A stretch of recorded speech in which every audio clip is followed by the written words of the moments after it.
Hello, everyone. My name is Dr. Richard Horowitz, and I'm the co-host of the Doctor Talk Healing Lyme Summit 2.0. It is my great pleasure today to introduce to you Dr. Robert Mosiani.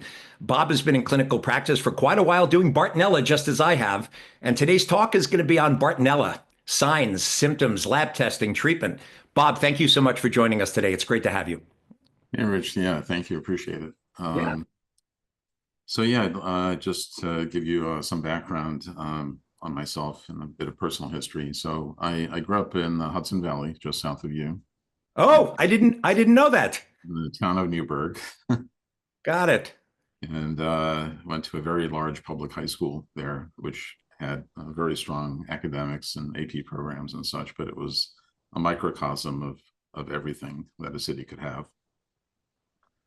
And after that, I went to the 6-year bachelor's MD program with Union College and Albany Med.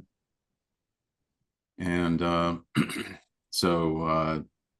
with that background, I always had an interest in research and investigative medicine. So after medical school, before medical school ended, and during medical school, I was doing lots of research in transplantation immunology. So I'm basically an immunologist at heart. Mhm. And so from med school, I went and did a research residency. Well, let me backtrack. Before graduating med school, I did 1.5 years at the NIH as part of the first Howard Hughes Research Scholars Program. And from that, I went to a research residency at Yale. And just coincidentally, they happened to have discovered Lyme disease there. And at that time, there was nothing controversial about it. But the questions always came up, how do you know the treatment's enough? How do you know the symptoms are, the usual questions we now have. And we're beginning to settle some of those questions. But in the research residency, I continued my immunology interest, and which I had expanded on when I was at NIH. I was doing some theoretical modeling of peptide antigens to be able to selectively modulate the immune system. And then at Yale in the research residency, I did a postdoc as part of that in molecular biophysics. Again, trying to look at the peptide MHC interactions of the immune system.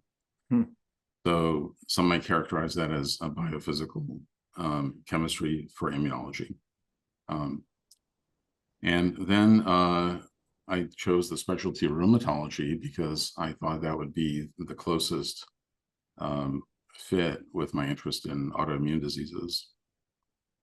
And so I really went deeply down the pathway of autoimmune disease, only to kind of realize that almost all of them are driven by undiagnosed persisting infections.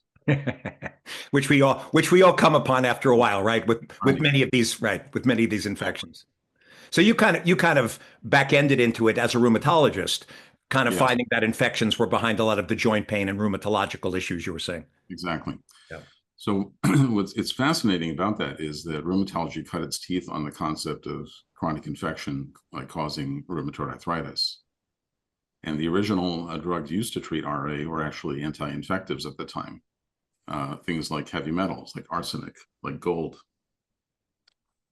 And then even more recently, if you look closely at the effects of different drugs that are used as first-line drugs, like methotrexate, that's a folic acid inhibitor, much like Bactrim. If you look at sulfasalazine, that's a combination of an antibiotic sulfa drug with aspirin, and Plaquenil. In fact, rheumatologists will say, oh, well, let's try an anti-malarial drug when it's not malaria, So there's a long history of this in medicine, and dapsone had been used as an anti-inflammatory by rheumatologists as well. So it's really fascinating to look at where it began. But then over the years, more of the research went toward immunology, and much of the research money and they came from or for the study of the immune mechanisms. So the emphasis started shifting a bit. And the biologicals, when they started rolling out, they provided a great deal of funding to academic centers to develop these. And I think that's been skewing some of the view as well. At the time, I was a rheumatology fellow at Yale, and I did a second rheumatology fellowship at NIH later. At that time, the rheumatology clinic at Yale ran the Lyme disease clinic. And as rheumatology fellows, we actually carried a Lyme pager when we were on rotation. Mm-hmm. So it's one of the few places where rheumatologists actually do get some experience treating Lyme disease. And in most other facilities, it's treated by infectious disease departments. Of course. But I think that's helpful to keep in mind. And So, this goes back how many years ago that you were doing this right now? so I finished my residency there in 1991. Right. Okay. And I went from that. I had two options. I applied for and I got a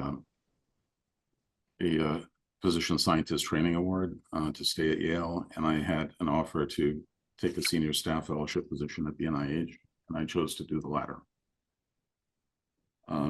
for a wide variety of reasons.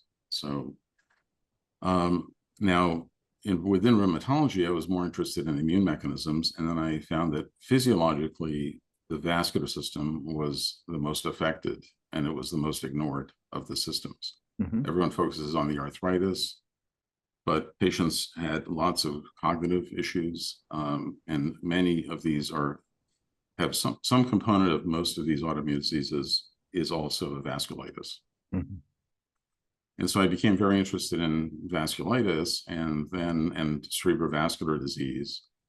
So I took a big detour from practice for a few years, developing ultrasound methods, Doppler ultrasound, to look at cerebrovascular disease. And ironically, then I started finding that I was looking for infections that could cause vascular diseases. And that's when I learned about Bartonella and Babesia. And Right. so I re-entered the world of Lyme disease from a totally different direction of cerebrovascular disease. Wow. Very, very interesting. Yeah, because I was actually curious how you got into Bartonella as much as you did over the years. Now I understand how you kind of backed into it right over Yeah. time. So the way it started was also quite interesting because I had a patient who was a psychologist, and she had, I don't know if this Bartonella was the cause, but she had a diffuse unusual chest X-ray pattern, which actually resolved as we treated her for Bartonella. And I don't know if that's the explanation, but anyway, she had done some research and she said, well, the guy you really should speak to is Ed Breitschwert. And and then I also heard, I got this from another contact of mine, a veterinarian locally who was doing lots of work in Lyme disease and Bartonella. And so she also mentioned Ed's name. So I called Ed one day, and we still joke about it that we had a 2-hour long first phone call talking about, and I love the way he started. He said, the more I study this micro, the less I understand it. And I said, okay, this is the kind of guy I want to work with. Yeah, So he's been an absolutely amazing researcher with Ricardo, Maggie, and the rest. I mean, what a yeah, team he's got there, right? I mean, yeah, been exactly. doing this stuff. So then I started sending him specimens for his research study, and we had some patients who made donations to support his research program. And then after a while, I figured I'd just keep sending him specimens until he said stop. So we sent a total of almost 300 specimens over a few years, and beginning in 2007, which led to the publication in 2012 describing that cohort of patients who I considered as those who had a diagnosis of Lyme, but weren't necessarily getting better. But I characterized them as having small vessel disease because if you're studying cerebrovascular medicine, you will understand how small vessel disease is manifested from a central nervous system point of view. So, for example, executive dysfunction, difficulty, processing information, the word finding, all the things that we all know very well that we see in our patients. So we published that paper in 2012 in the CDC's own journal, Emerging Infectious Disease. And the big lesson there was that, well, first of all, the title of the paper was that it was in a Lyme endemic region. And the details are, in fact, that these patients had tested positive or clinically felt to be positive for Lyme, mostly through serology. But through the testing that NC State was doing, we found that, first of all, no single test gave you the full answer in most patients. So there was some overlap where a few patients were positive on PCR and serology, but for the most part, they were not. And so we learned the lesson that you really have to look at the serology and the molecular, and you can't trust a negative result. Right. And that's primarily because, and I know from Ed's research and everyone else's, that the number of Bartonella species that we keep finding every year just keeps going up and up and up. I think years ago it might have been 13, then it was 15, then it was 17. I mean, he's over 20 at this point as far as pathogenic species. So question, the most common ones that you're finding, and of course you're running T labs at this point. I know you're doing the fish test, which we've had great results with using your T labs Bartonella fish. That is picking up Henselate, Quintana, Bacilliformis, Vinsoni subspecies, Elizabethae. It's picking up a broad range of species, correct? Yeah, so you kind of hit the nail on the head here in terms of our laboratory challenge. So we designed the RNA fish test to be very sensitive, but it's specific because we have a nucleic acid probe. So then the question is, if it's way more sensitive than PCR, what do we use to actually verify that the target we think we are seeing is actually the target? Or to answer your question, what is the sequence? What are the sequences that we are detecting with this probe, right? So that's a diagnostic challenge because PCR, before I started running our lab, I thought PCR would have a sensitivity maybe 10%. And by the way, I think Galaxy and NC State are they're way ahead in terms of improving the sensitivity. But there's some fundamental issues with PCR that make it very hard to use it as a sensitive test. These are the inhibitors in the serum that you're referring to specifically, or? Inhibitors are a big one, and that's what techniques like digital PCR, droplet digital PCR, are trying to overcome. But there's some other molecular biology issues as well, and there's some extraction issues as well. So like we think the answers are there, but they just have to all come together. And I think that's going to happen pretty soon. I think PCR sensitivity soon will be much improved. And so, but we need that because when you have a test that beats others on sensitivity, how do you verify that, and how do we know what sequences we're seeing? We want to know the sequences because if nothing else, we can improve the probe design, right? But we can also know which strains of Bartonella or Babesia or Borrelia we're able to find. So I think that's important. On the other hand, as a clinician, we don't know enough about how to treat these to have different treatments for different species or different strains. And different strains within a species can also have different responses to antibiotics. So I think that we're going to need another leap of technology to be able to know what antibiotic to use for which microbe. So clinically, for example, I think knowing that there is a strain of Bartonella is good enough. But different strains may make different species more sick than others. Like there's some species specificity in terms of the pathogenicity. Right. So at this point in your chronic Lyme population, I also want to talk about, by the way, the symptoms that you're also seeing, because the overlap obviously is very strong with Lyme disease, right? I mean, the main things that stand out, I mean, it's a chronic fatiguing, musculoskeletal, neuropsychiatric, cardio, it causes the same symptoms, but a lot of times we'll talk about the pain in the bottom of the feet that Joe Borascano had discussed years ago, which I do find, is true. And in the paper we published last year, we found that the neuropathy was much stronger, especially in those that didn't even just have one BART species, but multiple species with multiple BART. Their neuropathy, their autonomic neuropathy was worse, much worse POTS.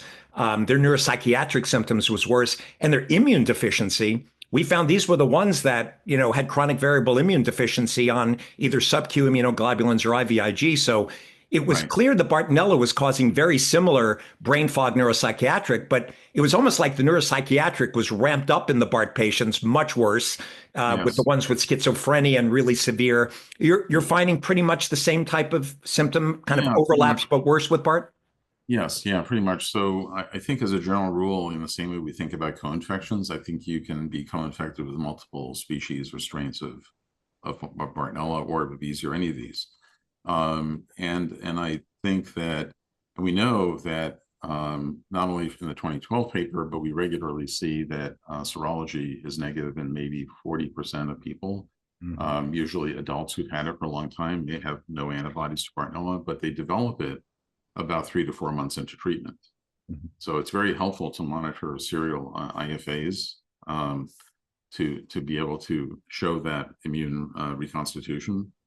And that then also overlaps with Herxheimer reactions, because now you have an immune system that's been restored that's able to see and respond to various organisms. But I think the immune suppression that Bartonella causes also, I think, makes it much harder for them to deal with other infections. Mhm. For example, yeah, really any other infection, because it is immune suppressive.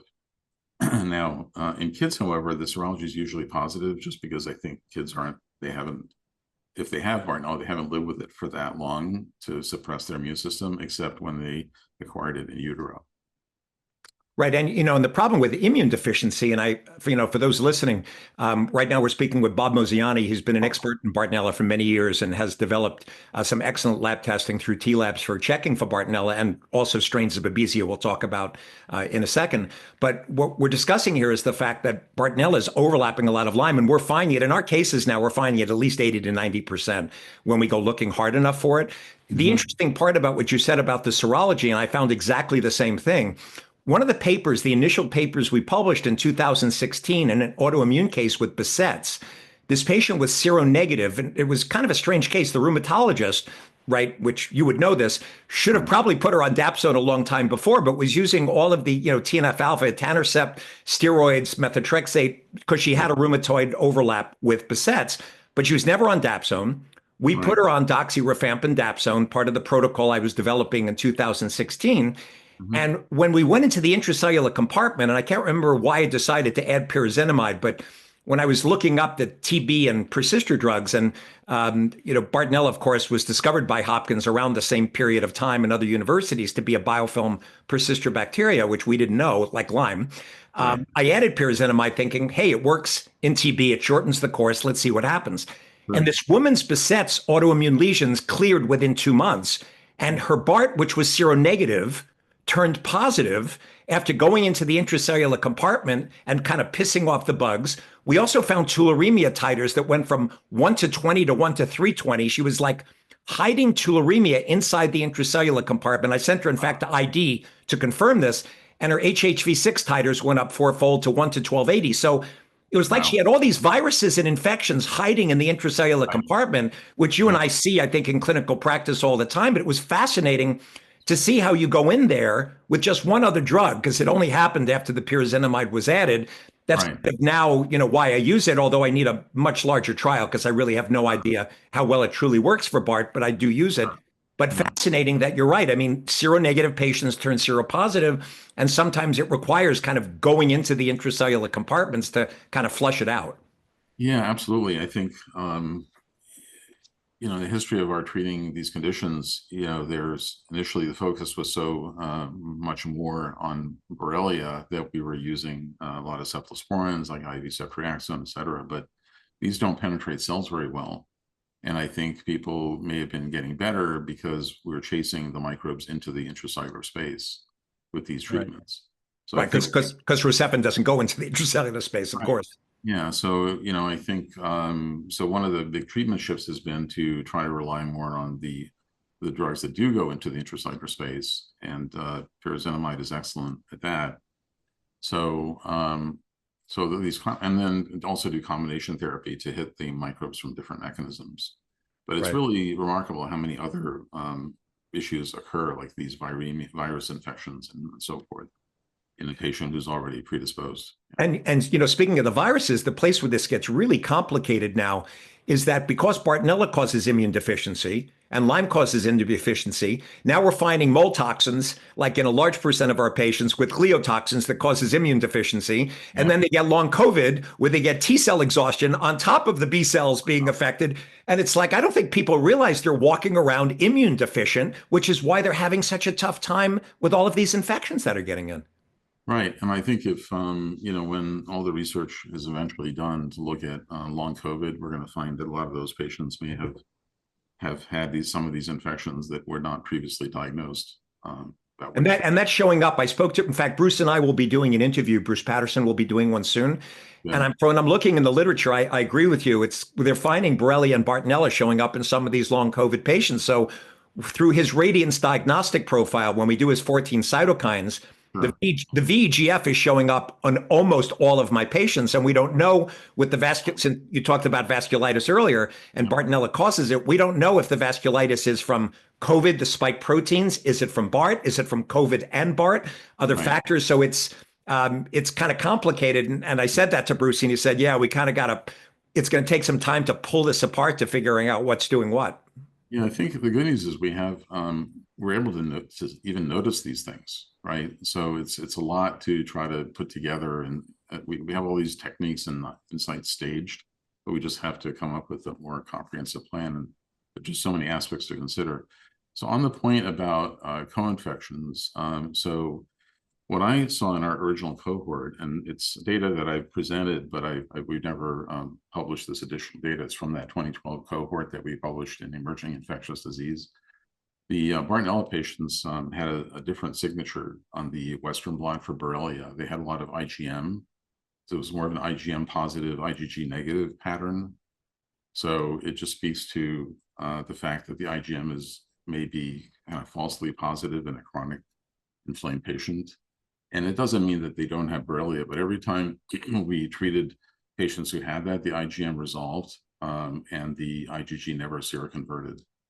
So my understanding, we by the way, we published the same thing back in, I think it was 2019 in the International Journal of General Medicine and Healthcare.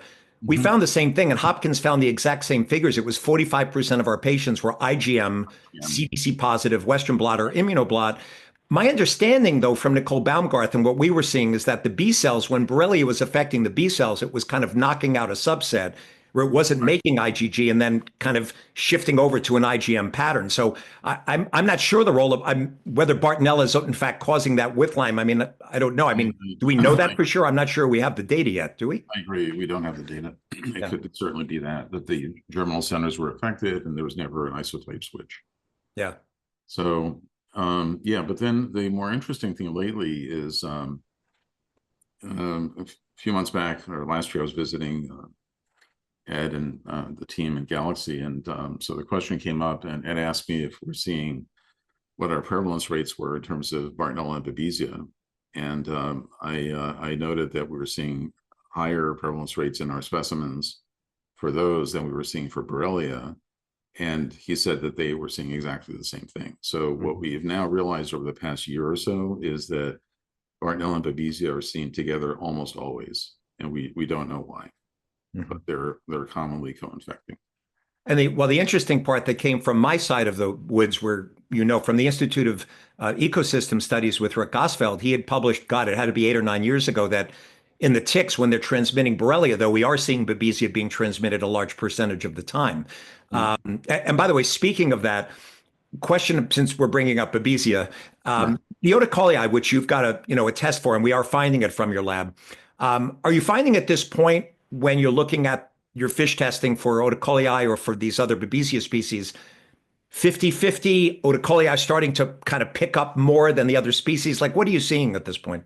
So the history of this is really quite interesting. So we have a colleague who was very concerned that a patient had Babesia, and he started calling and inquiring, and he spoke with East Stroudsburg University. And they said that they're seeing Babesia oticoliae in 40% of the ticks that they test. So with that in mind, I thought, okay, well, sooner or later, we're going to be seeing this in people. Like, it can't be in the ecosystem and not show up. So we developed a probe based on that idea. And I do think these probes, sometimes we see spots that are very bright, and sometimes we see spots that are clearly there, but they're not as bright. So I feel like maybe if it's there's a slight sequence variation, we're getting like less probe binding. So that might be a clue that we're seeing some variability. But we started testing with that and found it quite surprising. We actually got some specimens from John Scott that tested positive, and John Scott you're talking from Canada. Yeah. Yeah. And then after he published, so we were working with that probe in the research phase before that paper was even published. And then when it was published, and then subsequently the PCR study he did was published, it began to get more attention. And we had developed the Babesia otocoeli probe sequence based on the paper that Ed Breitschwardt had published. And then recently at the ILADS meeting, they presented, Ricardo presented on Babesia. And so I do think the evidence is building that it's there. And again, if it's in the ecosystem, it shouldn't be surprising, that we would find it. Now, to answer your question, we thought, okay, well, if this probe is picking up otocoeli in some variants, what is it missing? So we then set out and developed a Babesia genus probe. And when we started looking at specimens that were negative for otocoeli, but where the blood smear showed intra-RBC inclusions that were suspicious for Babesia, we then tested those using the Babesia genus probe, and we found that there was that of those specimens, they were about 55–60% positive. So where that might have been Microti or some other Babesia species that. Exactly. Now, I do think that the otocoeli probe picks up Microti, because we actually did some sequencing studies with Drexel where they did find Microti. And when you're doing sequencing, you introduce a whole nother layer of questions, because like PCR, its sensitivity can be low, and a lot has to do with how the specimen is prepped, and even the molecular sequences, some of them just don't read well when you're doing sequencing. So, but we do know that it can pick up Microti. And then the other thing that was confusing is that the serology that we would see usually was a Duncani serology that would associate with the otocoeli probe positivity. Oh, really? You were getting positive Duncani's because, as you know, I had published something on it years ago, and I said, listen, we don't know if it's cross-reacting. Yeah. Because some of these patients in the study I published came from the West Coast, right. So it wasn't clear, but I was finding, at least at the time, Duncani positives up in Maine. But of course, who knows what the cross-reactivity was, because the CDC had only found 13 positive cases, but obviously not all the doctors were looking. I know. So again, it gets back to the fact that, we try to use serology, and maybe we're stretching it sometimes. Like I don't think you can necessarily identify the strain or the species with serology very reliably, at least not in this case. Right. I mean, at least from our perspective as clinicians, I mean, it still told me, okay, they've got day sweats, night sweats, fevers, flushing, air hunger, can't catch my breath, unexplained cough, classic Babesia symptoms where all the underlying Lyme symptoms got worse. So at least we knew to treat at this point. And as Tom had discussed during the ILADS conference, and I'm confirming it also, I mean, the tafenoquine protocol does seem to be helpful in a lot of these patients that have Babesia. But I wouldn't say it's 100% effective, but I'm definitely finding it to be more effective than some of the older protocols with Mepron, Azithromax, or clindaquinine, right? Yeah, I agree with that. In fact, I've kind of given up on the older protocols. But I do believe that, now that we have more sensitive testing and we can actually see what's going on, I think we're really at the beginning of trying to optimize protocols. Mm-hmm. I think we just have to, if you can see the microbes directly, then you're not misled by an immune response. And I think that, I've been seeing patients clear their Babesia using, I often start with primaquine, but I check their CYP2D6 to make sure they convert it to the active form. Otherwise, tafenoquine. But tafenoquine usually is the endpoint for me of the treatment. And then based on some of the protocols being used in research at Yale and Tufts, maybe adding atovaquone to tafenoquine if needed. but I aim to get 3 consecutive negative fish tests when I'm treating. Yeah, we had a patient who was fish positive times five, and he did the phenequin, and yeah, I mean, you couldn't believe it. And then finally, actually, he ended up clearing the infection after tefenequine. But it's true, we're using it with Mepron. The problem, of course, with the insurance is I'm not sure if Malarone is as if they when we were at the ILADS conference, it looks like tefenequine alone may be helpful, but we just don't have large enough studies to know is it Right. best with atovaquone? Does it work with atovaquone proguanyl Malarone? Right. Do you have to add zithromet? Right. I mean, there's still a lot of unanswered questions, but at least the patients clinically do seem like they're getting better. Yeah, I couldn't agree more. I just think we just needed to have the visibility of the microbes to know what our endpoints are. So I now the way I talk to patients is to say, hey, you've reached your clinical endpoint, but what we don't know yet is if you've reached a laboratory endpoint. Right. And we think, we're not sure yet, but we think that it's necessary to also reach the lab endpoint to minimize the risk of relapse. Right. So, we're at the frontier of all of this. Yeah. So by the way, in your Bartonella patients that you're seeing, because we are finding the rashes in quite a bit of these patients, Right. sometimes they're, purplish and perpendicular skin planes, but a lot of times whitish, right? They Yep. change color over time. Yep. I know that Ed had published a study and other people about the neuropsychiatric effects of BART, and I couldn't agree more, as well as even cancer overlaps with melanoma and so I mean, and inflammatory breast cancer. I think there's some issues that we need to flesh out in the cancer research too. You finding those striae, those classic stretch marks in a lot of your patients also?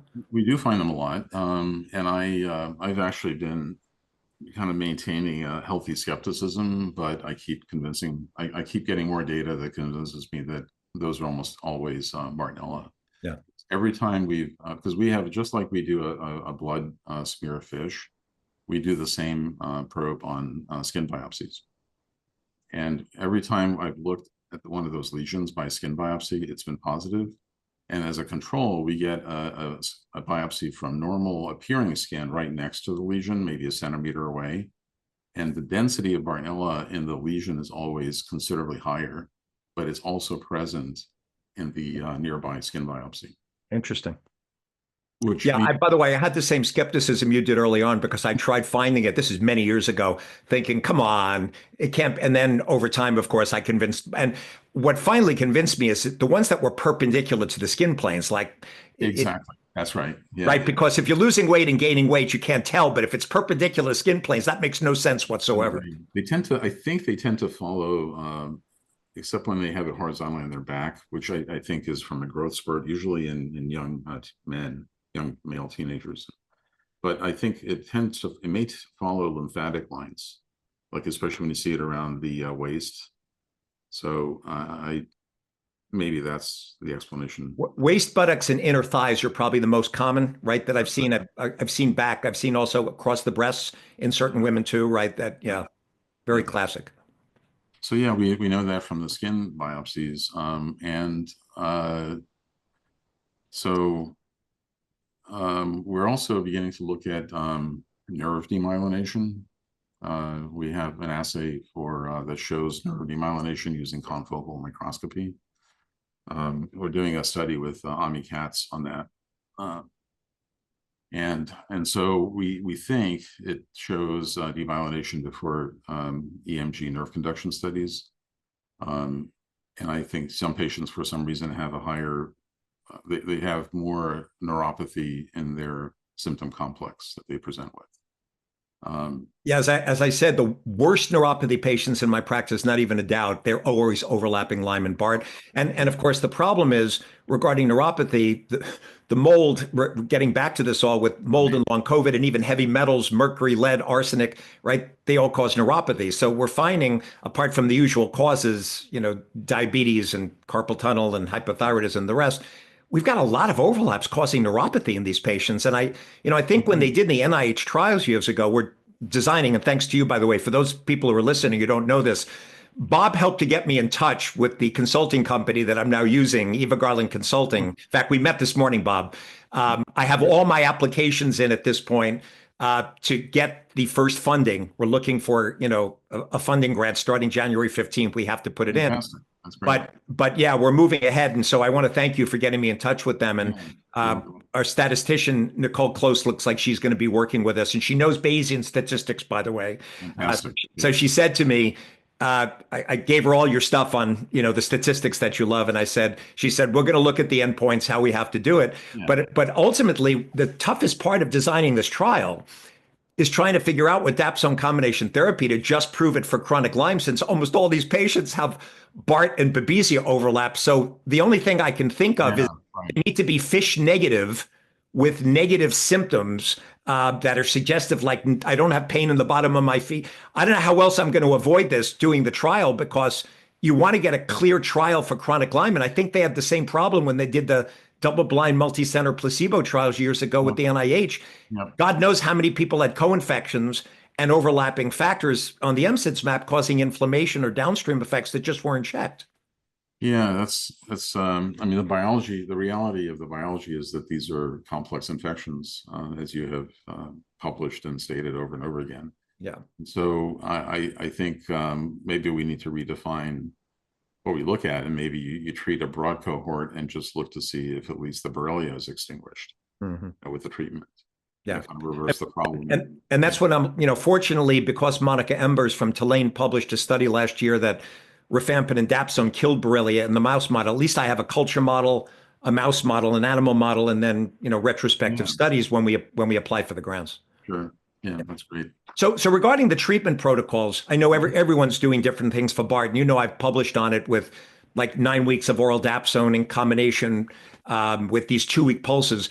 Are you finding, I don't even know how much you're even using this myself. What are you using at this point in your practice to be able to get these patients better? Well, the history of this is that I interviewed veterinarians to see what they were using, and I considered the different options. And so it kind of came down to some macrolides and quinolones as a starting point. But the quinolones I stay away from for long-term treatment because of not just the known tendinopathy risks, but also because they're known to shorten telomeres on chromosomes. So I've been using macrolides. That's one I had not heard before. Yeah. I'm glad I'm hardly using them at all anymore, but thank you for sharing that. Yes. Who knows? You combine it with something that increases tolerance. But I kind of looked at azithromycin, and the veterinary experience was that there was a little more resistance with that. And I liked erythromycin because it seemed to do better, but also because it has an interesting property that could help our patients, which is it's an inhibitor of liver CYP3A4, similar to the effect of like grapefruit juice.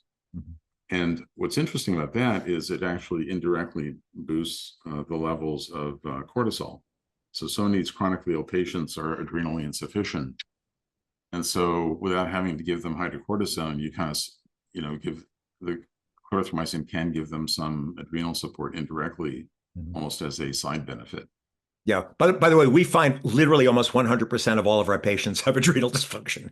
Really do. No person I check at this point that has normal adrenal function on a DHEA cortisol, a salivary test when we look. Yeah, I think if they've been chronically ill, like you can't expect that to be normal ever.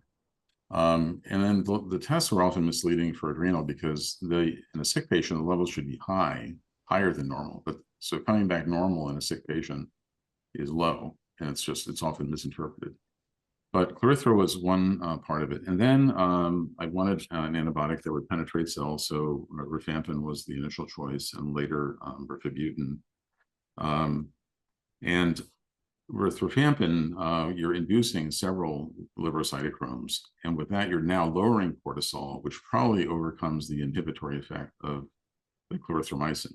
So now you have a patient with low cortisol that goes lower while they're having a Herxheimer reaction, in which they need higher than normal levels of cortisol. So you're literally creating adrenal crisis at the same time you're causing a Herx. And so this, therefore, in a patient who's been chronically ill, I find it very hard to use rifampin without a little bit of physiological doses of hydrocortisone. Yeah, the way I've gotten around it, by the way, is glandulars. I have found that some of the glandulars out there, Zymogen makes one Mhm. called Adrenalive. It's from places in the world where there's no prion disease.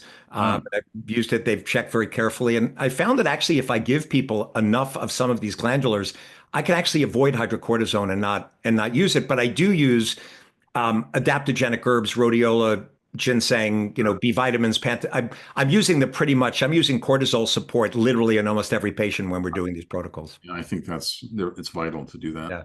Yeah. Um, but I wanted to talk a bit about rifabutin. So rifabutin penetrates tissue about 50 times more than rifampin. So there's a pharmacological term, volume of distribution, that's 0.9 liters for rifampin, and it's 49 liters for rifabutin. So one of the reasons I think we see such a stronger response to it is because it penetrates tissue. But I also think that's the reason why there's a significant risk of uveitis as a Herxheimer reaction. And so one of my smart ophthalmological friends called me up one day when I referred him to this uveitis patient, and he summarized it perfectly. He said, "So it's a Herxheimer in the eye." Mhm. And I said, Right. And we know that Bartonella, like Lyme, causes every itis, every inflammatory part of the eye, right? That's "I affected. think rifabutin just happens to penetrate that tissue, but I've never seen it with rifampin." Mhm. So now, before I prescribe rifabutin, I have a consultation, a referral letter that I sent. I have the patient take my letter to the ophthalmologist to make sure they're fully plugged in, because it's a very treatable and manageable issue, but they have to be plugged into the ophthalmologist ahead of time, Mhm. because they can't have any delay in getting seen and started on Durezol and other treatments for Right. uveitis. And So when we do, have you added methylene blue to your protocols with rifabutin and Claristro? Have you tried mixing them to see what it not does based on the Hopkins data? no, not regularly, no. Okay. I mean, I'm Um, having good success with it. The mhm, the problem I'm facing, and I don't really know the variability of what I'm seeing, just in general.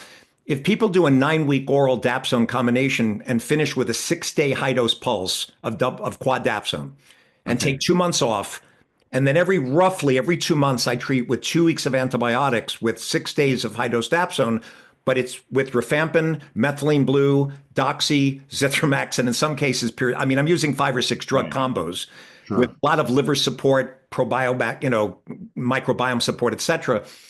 On the average, I would say 4 pulses, which takes almost a year. It Hmm. breaks down the load sufficiently that many patients will go in remission for a long period. But where I'm finding they need more pulses in this protocol, and at least for me, it's keeping down the number of days I have to leave them on antibiotics, is the Right. ones with mold and the ones with long COVID. Oh, It's taking a lot longer for these kind of wow. patients. Hmm. Their immune system suppressed, right, because of the T cells, B cells, and the rest.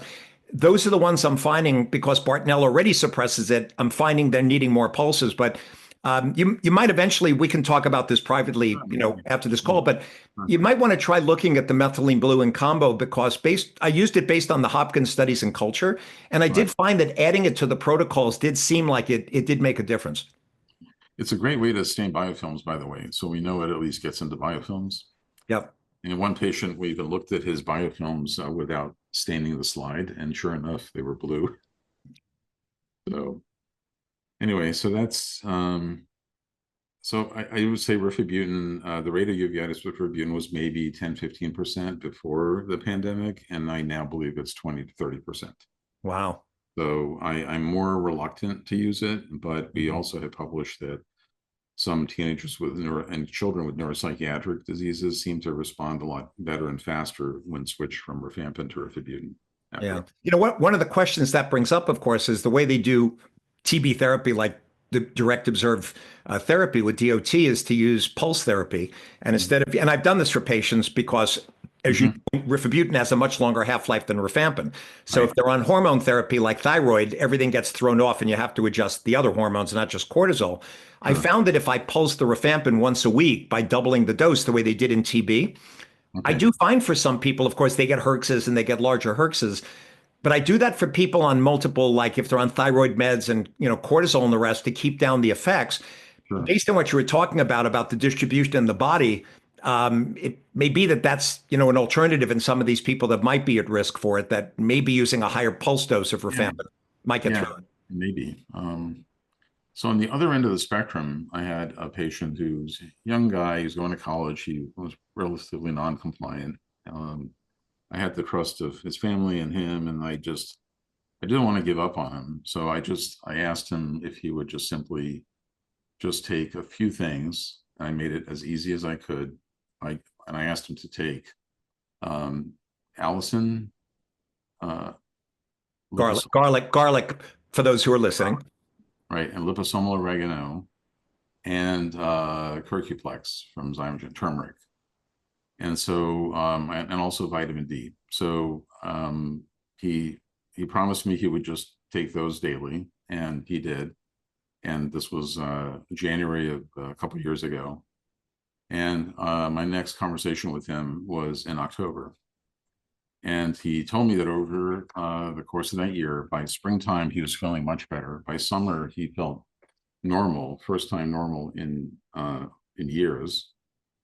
And then retested for Bartonella by fish and was negative in October. Now, And that's fascinating because I used to use a lot of Allison years ago from Dr. Zhang for traditional Chinese medicine with like Allison, Coptis, HH, circulation P. I used the protocols. The right. problem, of course, is the smell that comes out of people's bodies using that. If he's in college, I'm surprised he didn't get uh, kind of poked a little bit by his friends because you can't always smell the Allison coming out of your skin, but the other people around you Other people can. can, yeah. But it's interesting. So for you, it was Allison, curcumin, liposomal oregano oil, and artemisia. That was the combo you was using? No artemisia, just Allison, oregano, and turmeric. And turmeric. Now, that's just one person, right? So we don't know if that's generalizable, but I kind of feel like the herbs have a significant antimicrobial role. Mm-hmm. And again, now that we can actually look at the blood and see if it's working, I feel like, again, we're at ground zero in terms of coming up with, better protocols Right. that mix. Well, that's why I hope to prove with this randomized, right, Yeah, double-blind study. And the question will be when I discuss it with the statistician whether we do multiple pulses after the initial round to actually account for Bartonella. That I'd like to do it. I'm still yeah, waiting actually to meet with Nicole, but I think in the next few days we're going to have a discussion actually on that exact topic. good, very Yeah. nice.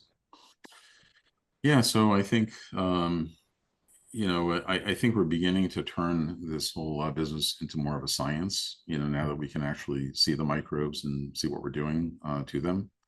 I like you, I've noticed how the cascade of symptoms of infection, creating inflammation and different system dysfunctions really requires that we use a functional medicine strategy to recover people. Yeah. It's absolutely essential. And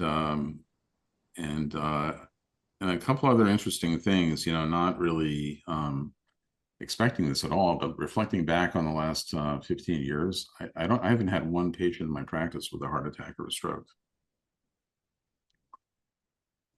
So that's kind of interesting, right? Because the research model of cardiovascular disease. In other words, lowering vascular inflammation from, yes, going back to where we started with this conversation.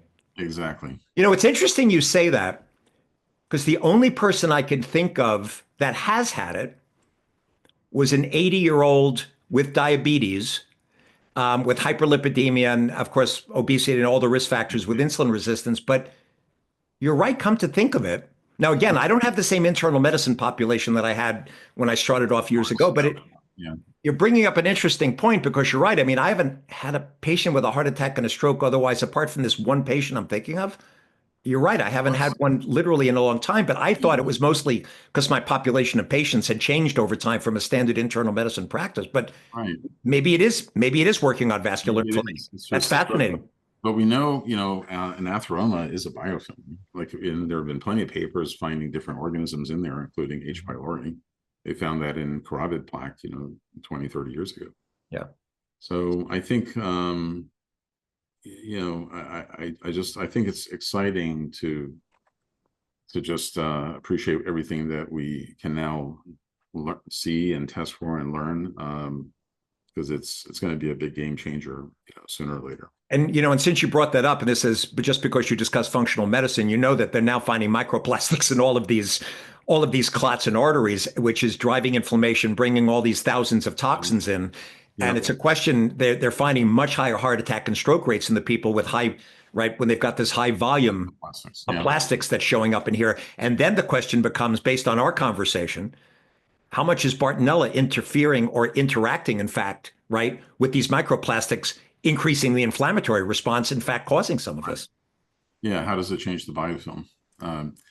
We sometimes, when we look at these blood smears, it's not part of our protocol to we have strict guidelines on what we report as a biofilm, but we sometimes see these like clearish, kind of synthetic looking. They don't take up dye very well, and it's been a bit of a puzzle. But maybe those are microplastics. I just don't have a way to prove it. Yeah. Yeah. Well, Bob, this was great. So quick question, because we're kind of getting to, I knew this was going to go close to an hour. There was no question in my mind. How can people get in touch with you? So if they want to learn more about what you're doing, get in touch. What's the best email for them to get in touch with you? Well, for the laboratory, it's info@tlabdx.com, or the website.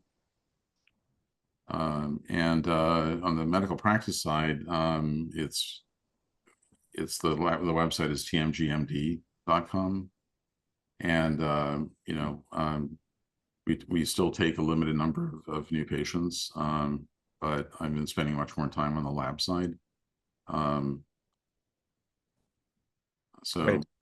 No, got it. Yeah, no, we're all at a point. That's why we're trying to train you doctors, right, through ILADS and the ILADF, because at this stage, you've been in clinical practice as I have for, quite a while, and you can only take so many. But fortunately, the science is advancing nicely, and I think we both can agree that, we can certainly give our patients a lot more hope than we could a decade ago, based on where the science is progressing for Lyme and Bartonella and Babesia and all these co-infections.